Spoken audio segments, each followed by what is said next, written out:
ये कहानी सुरेश और उसके परिवार की है। सुरेश 24 साल का एक हैंडसम नौजवान था। उसका लंबा कद और उसका पहनावा लोगों को बहुत पसंद आता था।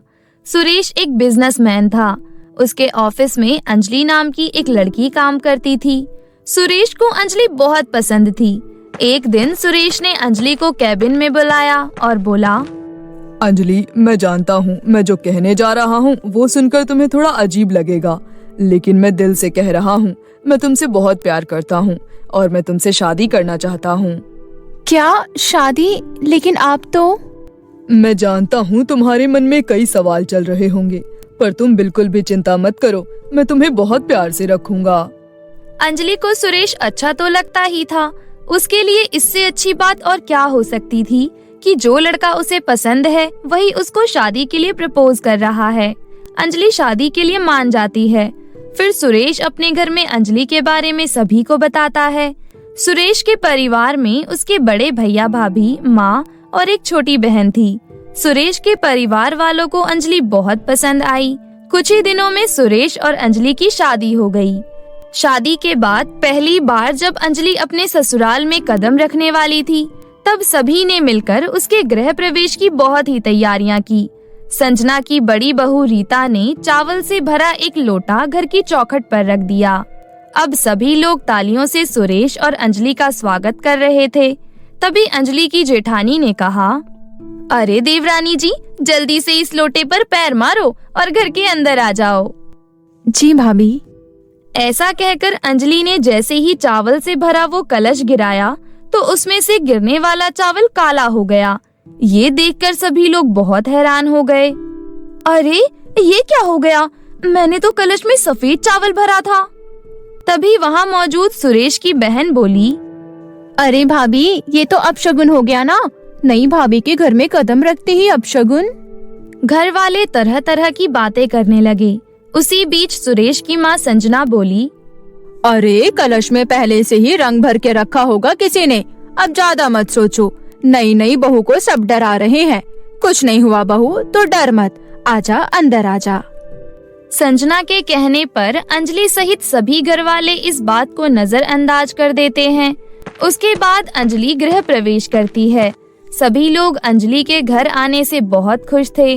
वो रात हंसी मजाक करते हुए यूं ही बीत जाती है। अगली सुबह अंजलि का रसोई में पहला दिन था। तब संजना ने अपनी बहू से कहा, अरे अंजलि बहू, आज तुम्हारी पहली रसोई है ना, इसलिए चूल्हे पर तिलक लगाकर कुछ मीठा बना देना, ठीक है? ठीक है मम्मी जी, लेकिन रसोई में सामान कहाँ है? ये तो मुझे पता ही नहीं है। अरे तो उसकी चिंता मत कर, मैं रीता बहू को भेज देती हूँ। ऐसा कहकर संजना वहाँ से चली जाती है। थोड़ी देर बाद रीता रसोई में आ जाती है और अंजलि को हलवा बनाने का सामान देकर बाकी का खाना बनाने की तैयारी करने लगती है और अंजलि हलवा बनाने लगती है।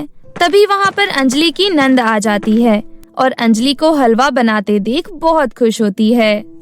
अरे वाह भाभी, आप हलवा बना रही हो। आपको पता है हलवा मेरा फेवरेट है। अच्छा सुनो, इसमें थोड़ी किशमिश डाल देना। हलवा खाते खाते बीच में जो किशमिश आता है ना, मुझे वो बहुत पसंद है। लेकिन किशमिश कहाँ रखी है? ओहो भाभी, इतनी सी बात, मैं डाल देती हूँ। ऐसा कहकर अंजलि की नंद किशमिश निकालकर हलवे में डाल देती है और वहाँ से चली जाती है। तभी बाहर से अंजलि को उसकी सास बुलाती है। अपनी सास की आवाज सुन अंजलि किचन से बाहर चली जाती है। जब वो वापस किचन में आती है तो देखती है कि रीता उसके हलवे में कुछ डाल रही है। अरे भाभी, आप हलवे में क्या डाल रही हो? अरे कुछ नहीं देवरानी जी, मैंने देखा हलवा सूख रहा है। हमारे घर में सबको गीला हलवा अच्छा लगता है, इसलिए मैंने थोड़ा पानी डाल दिया। अच्छा, कोई बात नहीं। थोड़ी देर बाद अंजलि और रीता मिलकर सारा खाना बनाकर तैयार कर देते हैं। उसके बाद दोनों बहुएं मिलकर टेबल पर खाना लगाती हैं। सभी लोग टेबल पर बैठकर खाना खाते हैं। तब अंजलि का पति कहता है, अरे अंजलि, खाना तो हो गया, अब जरा अपने हाथ का बना हुआ मीठा हलवा खिला दो। हम भी तो चखें तुम्हारे हाथ का स्वाद। सुरेश की ये बात सुनकर उसकी भाभी उसको छेड़ते हुए कहती है, हाँ हाँ देवर जी, सब देख रही हूँ कैसे बीबी के हाथ का बना हुआ हलवा खाने के लिए बेताब हो रहे हो। सभी हंसने लगते हैं। फिर अंजलि सभी के लिए हलवा लेकर आती है और सबको परोस देती है। तभी सब देखते हैं कि हलवे का रंग तो लाल हो गया है। ये देखकर सभी घबरा जाते हैं। तब रीता कहती है, अरे अंजलि, हलवे का रंग देखो, ये तो खून जैसा लाल हो गया। लेकिन ऐसा कैसे हो सकता है? मैंने हलवा अपने हाथों से बनाया था। आखिर ये सब क्यों हो रहा है? हाँ, भाभी सही कह रही है। भाभी के हलवे में मैंने ही किशमिश डाली थी। ये सब क्या हो रहा है माँ? जब से अंजलि भाभी घर आई है, कुछ न कुछ अपशगुन होता ही जा रहा है। कल गृह प्रवेश में चावल काले हो गई थी और आज रसोई के रसम में हलवा लाल हो गया। पता नहीं बच्चों, मैं नहीं जानती ये सब क्यों हो रहा है। मुझे तो लगता है हमारे घर को किसी की नजर लग गई है। लेकिन सासू माँ, ये सब क्यों हो रहा है? अरे बहू, इस बारे में तुम ज्यादा मत सोचो, अपना मूड खराब मत करो। हाँ भाभी, मम्मी सही कह रही है। इतना परेशान मत हो। आओ बैठो, हम सबके साथ नाश्ता कर लो। अंजलि जब से घर में आई थी, उसके साथ बहुत अजीब अजीब सी चीजें हो रही थीं, जिसके कारण अंजलि बहुत परेशान थी। लेकिन इन सब के बीच उसकी मुंह दिखाई की रस्म भी होने वाली थी। उसे मुंह दिखाई का तोहफा देने के लिए पड़ोस की कुछ औरतें आने वाली थी। अंजलि बहू, तुम्हारी मुंह दिखाई की रस्म के लिए पड़ोस की कुछ औरतें आने वाली है। तुम अच्छे से तैयार हो जाना, लाल कलर की साड़ी पहन लेना और तुम्हारे श्रृंगार करने में रीता और पलक तुम्हारी मदद कर देंगी। ठीक है सासू माँ, आप पलक और जेठानी जी को मेरे रूम में भेज दीजिएगा। उसके बाद संजना वहाँ से चली जाती है और थोड़ी देर में पलक और रीता हाथ में मुल्तानी मिट्टी की कटोरी लिए वहाँ आ जाती हैं। तब रीता कहती है, देवरानी जी, तैयार होने से पहले ये मुल्तानी मिट्टी अपने चेहरे पर लगा लो। सासू माँ ने आपके लिए भिजवाया है।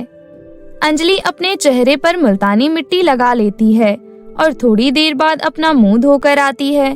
तब रीता कहती है, अरे देवरानी जी, तुम्हारी साड़ी के साथ ये वाली लिपस्टिक मैच करेगी, तुम ये लगा लेना। और देखो, पलक तुम्हारे लिए मैचिंग की चूड़ियाँ लेकर आई है। थैंक यू भाभी, थैंक यू पलक। अरे, इसमें थैंक यू बोलने वाली क्या बात है भाभी? क्या मैं अपनी छोटी भाभी के लिए इतना भी नहीं कर सकती? उसके बाद पलक और रीता मिलकर अंजलि का बहुत अच्छा मेकअप कर देते हैं। वो बहुत खूबसूरत लग रही थी। घूंघट करके वो सभी औरतों के सामने चली जाती है। जैसे ही एक औरत अंजलि का घूंघट हटाती है तो वो घबरा जाती है, क्योंकि अंजलि के चेहरे पर बहुत मोटे मोटे दाने फुंसी हो गए थे। छी छी संजना बहन, तुम्हारी बहू का चेहरा तो लाल लाल दानों से भरा हुआ है, बहुत बुरा लग रहा है। मम्मी जी, अभी तो मेरा चेहरा बिल्कुल ठीक था, ना जाने कैसे ये सब हो गया। मुझे नहीं पता मम्मी जी। अरे कोई बात नहीं बहू, इतनी सी बात पर कोई रोता है क्या भला? जा अपने चेहरे पर ठंडी बर्फ लगा ले। अरे जवानी के दाने आ गए होंगे, कोई बात नहीं, चिंता मत कर। अंजलि अपने रूम में चली जाती है और अपना चेहरा देखकर बहुत उदास होती है। लेकिन अब उसे शक होने लगता है कि उसके साथ जो कुछ भी हो रहा है उसमें किसी न किसी घर वाले का ही हाथ है।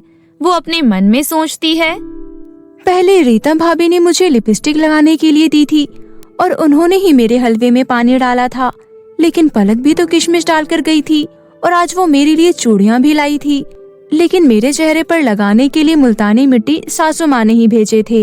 इनमें से कौन हो सकता है जो ये सारी चीजें मेरे साथ कर रहा है, या फिर मैं ही कुछ ज्यादा सोच रही हूँ?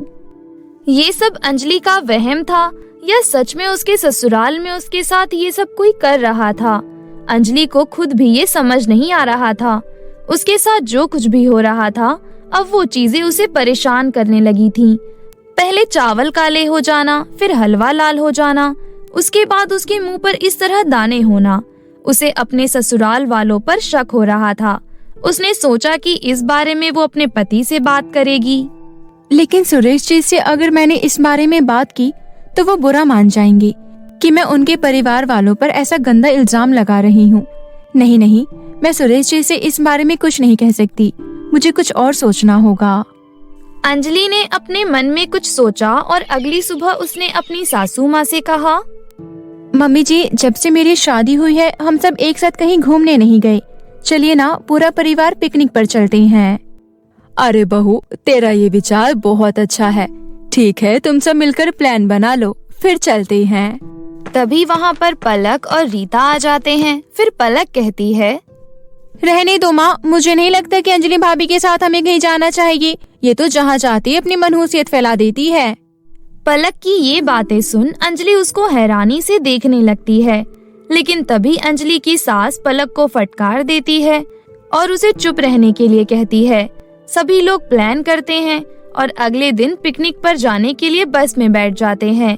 जैसे ही अंजलि बस के अंदर बैठती है, पता चलता है कि बस के टायर पंचर हो गए और उसे बनने में पूरा 1 घंटा लगेगा।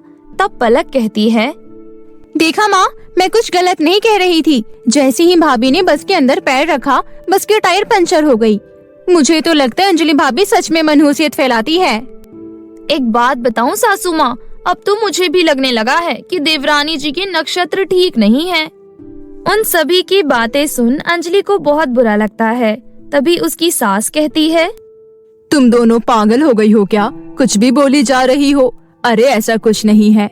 मुझे लगता है कि अंजलि पर किसी की नजर लग गई है। झाड़ फूक कराने पर सब कुछ ठीक हो जाएगा।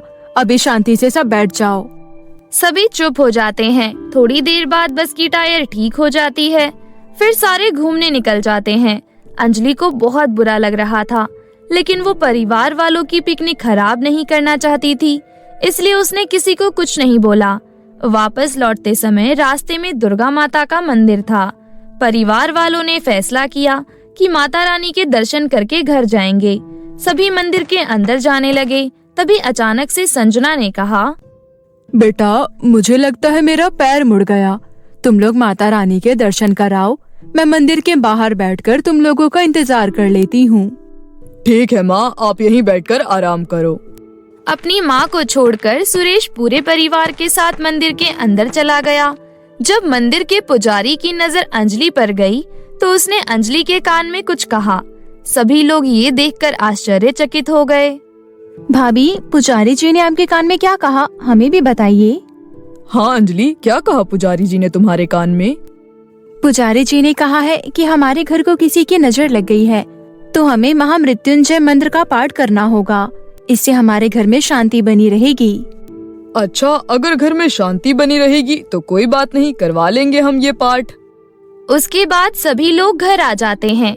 अगले दिन वही पुजारी घर आता है और घर में बैठकर महामृत्युंजय मंत्र का पाठ करने लगता है और कहता है, घर के सभी सदस्य को पूजा में बैठना होगा, नहीं तो घर में शांति नहीं होगी। इस घर को किसी की बहुत बुरी नजर लग चुकी है। पूजा में तो सब है सिवाय मम्मी के। मैं अभी मम्मी को बुला कर लाती हूँ। पलक संजना को जबरदस्ती लेकर आती है। हालांकि वो पूजा में आना नहीं चाहती थी, उसको जबरदस्ती बैठाया जाता है।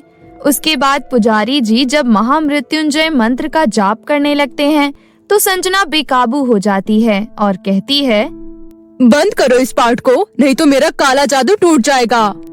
ये बात सुनकर सभी लोग बहुत आश्चर्यचकित रह जाते हैं। तब अंजलि कहती है, मम्मी जी ने अपना गुनाह खुद ही कबूल कर लिया।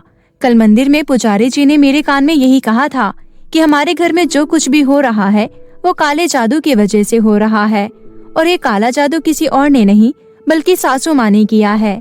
उस समय मैंने किसी को कुछ नहीं कहा, क्योंकि मैं जानती थी कि कोई भी मेरी बात पर विश्वास नहीं करेगा, इसलिए मुझे ये तरीका चुनना पड़ा। संजना को अपनी गलती का पछतावा होने लगता है। वो उदास होकर खड़ी हो जाती है। सुरेश अपनी माँ की ऐसी हरकतों से बहुत गुस्सा होता है। माँ, मुझे आपसे ऐसी उम्मीद कभी नहीं थी। आप ये सब करती हो, क्यों किया आपने ये सब? मैं नहीं चाहती थी कि एक गरीब लड़की हमारे घर आए, इसलिए मैंने ये सब किया ताकि सब लोग इसे मनहूस समझने लगे और इसे घर से बाहर निकाल दे। लेकिन अब मुझे अपनी गलती का पछतावा हो रहा है। मुझे माफ कर दे बेटा। हम लोग आपको भगवान से भी ऊपर समझते थे माँ। आपने ये सब किया। आपके कारण मैंने भाभी को कितना कुछ कह सुनाया। इस गलती के लिए हम आपको कभी माफ नहीं कर पाएंगे माँ। कहते हैं ना, कुछ गुनाहों की माफी नहीं होती। उस दिन संजना सबकी नजरों में गिर गई। वो अपने परिवार के साथ ही रहती थी, लेकिन अब कोई उसे पहले की तरह इज्जत और प्यार नहीं दे पा रहा था। उसका काला जादू अब उसकी काली किस्मत बन चुका था।